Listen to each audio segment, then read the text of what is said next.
Hello guys, and welcome back to my YouTube channel Shaem Tech BD.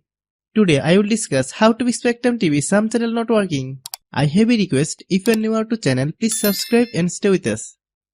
Click Settings, click Apps, click App Management,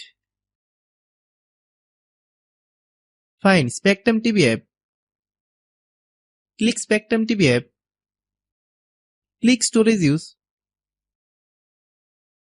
click Clear Data.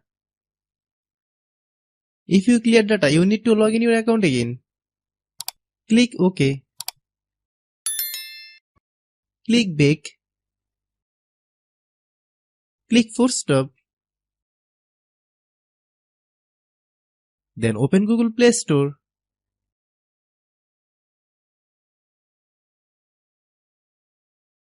Click search bar, then type Spectrum TV.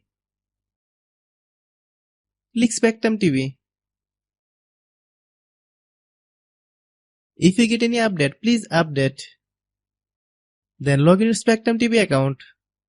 If your problem is not resolved after following all the steps, then understand the server is down now. Hope you understand.